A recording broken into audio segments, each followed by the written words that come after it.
손예진 2001년 청춘 스타로 혜성처럼 등장해 청순 미녀 배우로 단숨에 스타 반열에 올랐다. 미남 미녀 배우들은 스타로 발돋움하면 작품보다 CF에 매진하며 잊힐 때쯤이나 작품을 찍는 경우가 많은데, 이와 달리 손예진은 일찍이 스타 반열에 오른 케이스임에도 성실히 필모를 쌓으며 본업에 충실한 모습을 보여주고 있다. 더불어 외모와 연기력을 모두 갖춘 여배우라는 평가를 받고 있기도 하다. 연차가 쌓이면서 데뷔 초의 청순한 역할에서 탈피하여 판무파탈, 왈가닥 등 다양한 역할에 도전하였고 흥행도 성공하였다. 이를 증명하듯 대한민국 3대 영화상에서 무려 5회의 여우주연상 및 여자 최우수 연기상을 수상하여 트리플 크라운을 달성하였고, 기타 시상식까지 포함하면 15회 이상의 여우주연상을 수상하였으며 드라마에서의 최우수상 및 인기상 등을 포함한 총 수상 실적은 40회 이상에 달한다. 2016년 559만 관객을 동원한 덕혜옹주로 흥행에 성공하면서 여배우 원톱 영화는 흥행하지 못한다는 아성을 무너뜨리고 충무로 흥행사에 이례적인 기록을 남겼다. 1999년 고등학교 3학년 시절 화장품 광고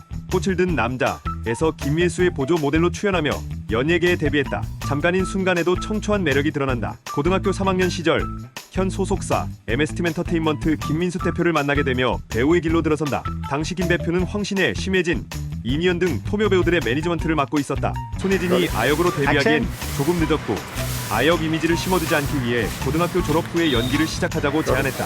이후 손예진은 일주일에 한 번씩 대구에서 서울을 오가며 연기 수업을 받았다고 한다. 오디션을 보고 첫 작품을 기다리다가 2001년 드라마 데뷔작 맛있는 청혼을 만나게 된다. 2001년 MBC 드라마 맛있는 청혼에서 여주인공으로 첫 주연을 맡았다. 파멸시 미니 시리즈 드라마의 주연진 대부분을 신인으로 배치하는 모험을 감행하였으나 결과는 30%가 넘는 시청률로 대성공. 청순한 외모, 신인답지 않은 자연스러운 연기력으로 젊은 남성들의 마음을 단번에 사로잡았고 대중들에게 단숨에 인지도를 넓혔으며, 같은 해 손예진은 MBC 드라마 선의 진이에 출연하며 MBC 연기대상 여자 신인상을 수상하였다. 2001년 포카리 스웨트 광고가 엄청난 히트를 친 이후 손예진은 청순미녀의 대명사로 자리잡게 된다. 손예진의 이 광고는 역대 포카리 스웨트 광고 중 가장 인상적인 광고로 손꼽힌다. 2001-2002년 연속 모델 발탁, 그리고 2007-2008년에 재기용되기도 하였다. 역대 포카리 스웨트 모델 중 최초의 연예인 2년 연속 모델이자 유일하게 재기용된 모델이다. 배우와 광고 모델을 오가며 청순의 대명사로 자리잡은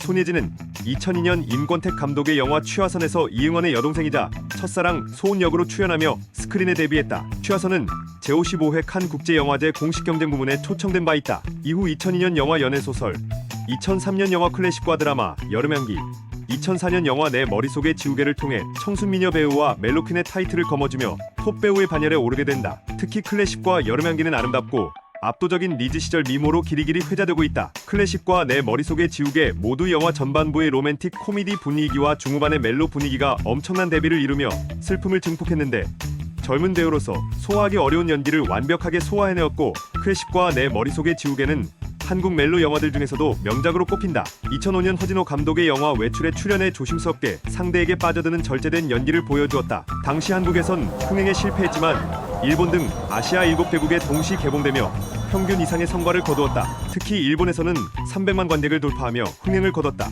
2005년 영화 작업에 정석이 234만 관객을 동원하며 흥행에 성공하였고, 손예진은 기존 청순한 이미지의 역할에서 벗어나 연기폭을 넓혔다는 호평을 받았다. 2006년 방영된 SBS 드라마 연애시대를 통해 미녀 연기파 배우로 거듭나게 된다. 이 드라마에서 손예진은 은호라는 캐릭터가 가진 복잡한 심리를 탁월하게 표현해내었다. 불과 25세의 나이 촬영 당시는 24세의 이혼녀 역할을 맡았음에도 자신의 연기를 활짝 펼친 연애시대는 손예진의 드라마 대표작이 되었다. 여름향기, 클래식, 내 머릿속의 지우개에서의 손예진이 얼굴도 예쁜 배우가 연기도 잘한다 였다면, 연애시대 이후부터는 연기도 잘하는 배우가 얼굴도 예쁘다로 바뀐 일종의 터닝 포인트였다. 또한 연애시대를 통해 SBS 연기대상 여자 최우수 연기상, 백상예술대상 TV 부문 여자 최우수 연기상을 수상하였다. 연애시대에서 손예진은 당시 사상 최고였던 1회당 2,500만 원의 출연료를 받았다. 2007년 영화 무방도시에서 소매치기 백장미를 연기했다. 이 영화에서 손예진의 판무파탈 연기를 볼 수 있다. 2008년 스포트라이트에서 사회부 기자 서우진을 연기했다. 기자 드라마라는 장르를 본격적으로 연 최초의 한국 드라마다.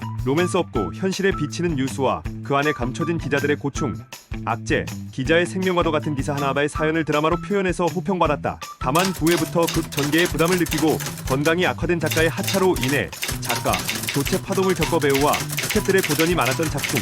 2008년에 청룡영화상에서 아내가 결혼했다로 여우주연상을 수상하여 개인 필모그래피의 정점을 찍는다. 아내가 결혼했다는 자유로운 연애를 조건으로 달고 결혼한 후에도 다른 남자를 사랑하길 멈추지 않는 주인아라는 캐릭터를 손예진은 사랑스럽게 표현해내었다. 손예진의 연기는 호평을 받으며 아내가 결혼했다로 청룡영화제 사상 유일하게 여우주연상, 인디스타상, 베스트 커플상의 3관왕에 올랐다. 요즘 27세의 여배우로 살아간다는 게 쉽지 않아 고민하고 방황하고 있었는데 정신 차리라고 이 상을 주신 것 같다며 앞으로 어떤 최고가 되기보다 훌륭한 연기자가 되겠다라고 소감을 전했다. 뿐만 아니라 청룡영화상 여우주연상, 백상예술대상 영화부문 여자 최우수 연기상, 대한민국 대학영화제 여우주연상의 3관왕을 달성하였다. 2010년 손예진은 이세인 작가의 동명 소설을 원작으로 한 드라마 개인의 취향에서 개인날 태어났다고 개인이라는 이름을 얻은 이름처럼 밝고 털털하고 유쾌한 캐릭터이자 무늬만 여자인 덜렁이 아가씨 밖인 역을 연기하였다. 당시 방송국 파업으로 방송에 차질이 빚는 등 난관이 많았지만 마지막 회까지 10%대의 시청률을 유지하였다. 또한 16회 전에 광고를 완판시키며 제작사는 방송사로부터 1억 원의 인센티브를 받았다. 기사 2011년 영화 오싹한 연애가 최종 300만 관객을 돌파하며 멜로퀸의 이어 로맨틱 코미디의 퀸임을 입증하였다. 2012년에는 재난영화 타워에 출연하였고 영화는 최종 518만 명의 관객수를 기록하며 흥행을 거뒀다. 2013년 김지우 작가의 복수극 3부작 드라마 상어에 출연하였다. 이 시기에 슬럼프가 와서 육체적으로나 정신적으로 힘들어서 쉬고 싶다고 생각했다고 결국 상어를 마지막으로 손예진은 드라마를 5년 동안 쉬게 되고 영화에 집중하게 된다. 2014년 영화 해적 바다로 간 산적에서 최초로 액션 연기를 선보이며 또 한 번의 연기 스펙트럼을 넓혔다. 최종 866만 관객을 돌파하여 대체 불가능한 압도적인 배우임을 다시 한번 입증했으며 제51회 대종상에서 여우주연상을 수상했다. 2015년 한중 합작영화 나쁜 놈은 죽는다에 출연하였다. 부산국제영화제에 초청을 받고 대만 톱배우 진백님과 함께 개막식 레드카펫을 받았다. 2015년 11월 27일에 중국에서 먼저 개봉하고 2016년 2월 4일에 한국에서 개봉했는데 흥행 실패하였다. 다행히 중국에서 손익분기점을 넘겼다. 손예진은 2016년 영화 리밀은 없다의 개봉을 앞두고 있었고 영화 덕혜옹주가 흥행에 성공하면서 이 작품은 쉬어가는 영화가 되었다. 2016년 6월에는 영화비 일은 없다에 출연했으나 흥행에는 실패했다. 하지만 흥행과는 별개로 대중들은 손예진에게서 상상도 하지 못했던 새로운 얼굴을 봤다는 평이 지배적이다. 손예진은 영화비 일은 없다로 또 한 번 연기 스펙트럼을 넓히게 되었다. 비밀은 없다에서 그야말로 무서운 연기력을 보여주었고 부산영화평론가 협회상 여우주연상, 부일영화상 여우주연상, 올해의 여성영화인상 연기상, 한국영화평론가협회상 여우주연상, 춘사영화상 여우주연상을 수상하였다. 제작비 100억의 대작 시대극 영화 덕혜옹주에서 원톱 타이틀로를 맡았다. 마무리 단계에서 손예진이 더욱 완성도 있는 후반 작업을 위해 직접 10억 원을 투자하면서 총 제작비는 110억 원이 되었다. 영화 홍보차 SBS 나이트라인에 출연하기도 하였다. 영상 일부에서 역사 논란이 일기도 했으나 평론가, 미디란 관객에게도 호평을 받았다. 결국 영화는 최종 559만 관객을 돌파, 명실상부 원톱 흥행퀸으로서의 입지를 굳혔다. 이에 힘입어 제53회 대종상 여우주연상, 한국영화제작가협회상 여우주연상, 제8회 올해의 영화상 여우주연상, 제53회 백상예술대상 영화부문 여자 최우수 연기상을 수상하는 쾌거를 이뤘다. 덕혜옹주의 투자배급사 롯데엔터테인먼트는 2015년 5월 개봉한 영화 간신 이후 100만 명을 넘긴 한국 영화가 한 편도 없었다. 이 때문에 2014년 여름 해적 바다로 간 산적으로 866만 관객을 동원하며 롯데엔터테인먼트의 역대 최고의 흥행 기록을 안겼던 손예진에게 거는 기대가 무척이나 컸다고 한다. 2018년 비가 오는 날 다시 돌아오겠다는 믿기 힘든 약속을 남기고 세상을 떠난 엄마가 1년 뒤 장마가 시작되는 어느 여름날 남편과 아들 앞에 나타나면서 펼쳐지는 애틋한 멜로 영화 지금 만나러 갑니다에 출연하였다. 상대 배우 소지섭과의 멜로는 물론이고 사랑스러운 아들을 두고 떠난 엄마의 절절함을 자연스럽게 소화해내었다. 총 260만 명의 관객수를 기록하였으며 손예진은 충무로에서 흥행시키기 어렵다는 멜로를 또 한 번 성공시키는 저력을 보여주었다.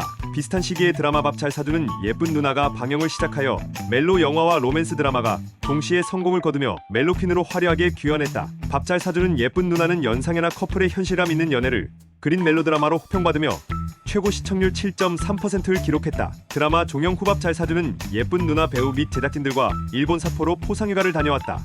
기사 2018년 영화 협상에서 협상가 역할로 출연하여 열연했지만 영화는 196만 명 관객수에 그치며 손익분기점을 넘지 못했다. 당시 촬영 장소가 파주시였는데 수도권임에도 불구하고 집을 오가는 시간을 아껴 연기에 집중하고 싶다며 촬영장 인근 펜션을 잡아서 머물렀다고 한다. 촬영 기간 중 자기 촬영이 없을 때도 현장을 찾으며 팀원과의 케미를 높였다고 한다. 2018년 제9회 대한민국 대중문화예술상 국무총리 표창을 받았다. 참고로 이 표창은 국가에서 수여하기 때문에 본명인 손원진으로 받았다. 그래서 수상 소감 때 이를 언급하기도 했다. 2019년 사랑의 불시착에 출연하였다. 대한민국 재벌 상속녀가 패러글라이딩을 하다가 북한에 불시착한다는 설정의 드라마다. 로코와 멜로를 넘나드는 연기력으로 많은 사랑을 받았다. 최고 시청률 21.7%를 돌파하여 역대 티인 드라마 시청률 1위라는 전무후무한 기록을 세웠다. 결방이 2번 있었음에도 불구하고 손예진은 2019년 12월 2주차부터 2020년 2월 2주차까지 드라마 출연자 화제성 10주 연속 1위를 기록하는 계엄을 토했다. 출연 작품을 살펴보면 영화 드라마 가리지 않고 꾸준히 연기 활동을 하고 연기력도 인정받아 상을 많이 받은 것을 알 수 있다. 특히 영화에서는 독보적인데 청소년 관람불가 몇 편을 제외하고는 대부분 손익분기점을 넘겼다. 여배우들 중에서 5손가락 안에 꼽힐 정도로 흥행, 작품 선구안을 갖춘 좋은 필모그래피를 자랑한다.